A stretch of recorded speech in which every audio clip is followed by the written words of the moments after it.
Hello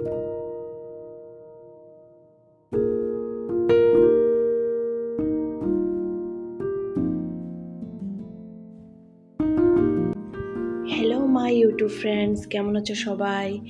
Dipa শিকদারের রান্নার ব্লগে সবাইকে ওয়েলকাম। আজকে আমি বানাবো চাউমিন, আর আমি চাউমিনটা কিভাবে বানাই সেটাই শেয়ার করব। সো ভিডিওটা সম্পূর্ণ দেখতে থাকো, স্কিপ না করে।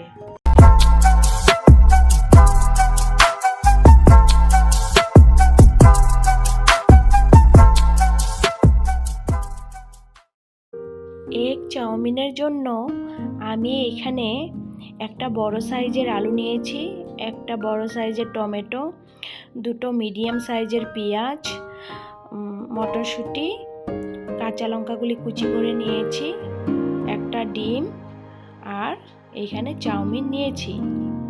আমি সসপ্যানে এখন চাউমিনগুলো সিদ্ধ করে নিব। আর চাউমিনগুলো আমি হাত দিয়ে এইভাবে ভেঙে নিয়েছি। চাউমিনগুলো আমি সিদ্ধ করে নিলাম। কড়াই গরম হয়ে গেছে, দিয়ে দিব সাদা তেল। আর এখন আমি চাউমিনের সবজিটা করে নিব। দিয়ে দিব কুচানো পেঁয়াজ, কাঁচা লঙ্কা কুচিটাও দিয়ে দিলাম। দিয়ে দিব আলু, মটরশুঁটি, নুন 1 চামচ, হলুদ গুঁড়ো 1 চামচ দিয়ে এখন ভালো করে নাড়াচাড়া করব।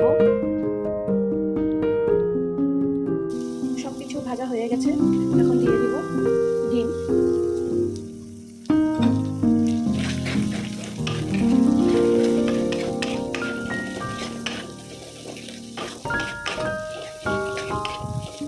এখন দিয়ে দিব সিদ্ধ করে রাখা চাউমিনগুলি। চাউমিনে কিন্তু বাঁধাকপি, ফুলকপি, গাজর, তারপর ক্যাপসিকাম এইসব অ্যাড করে চাউমিন করলে খেতে কিন্তু ভালো লাগে। আর এখন তো ফুলকপি আর বাঁধাকপি পাওয়া যাবে না, ঘরে যা ছিল তাই দিয়ে আমি করেছি।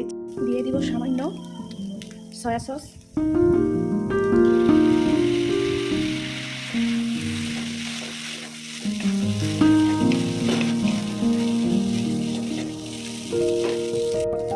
দিয়ে দিব টমেটো কুচি,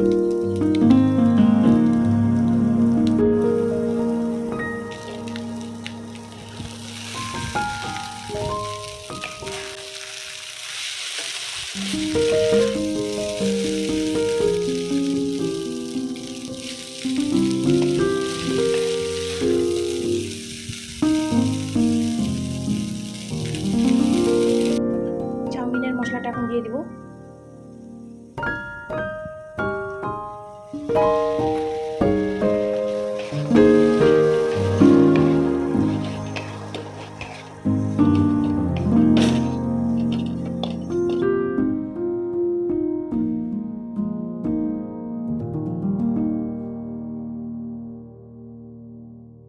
এগ চাউমিন হয়ে গেছে। আর আমার এই রেসিপিটা যদি তোমাদের ভালো লেগে থাকে তাহলে বন্ধুরা আমাকে like, comment, share and subscribe করে দিও। আজকের জন্য টাটা, আবার দেখা হচ্ছে নতুন একটি রান্নার ব্লগে। এগ চাউমিনটা খেতে সুপার টেস্টি হয়েছে, মানে জাস্ট ওয়াও।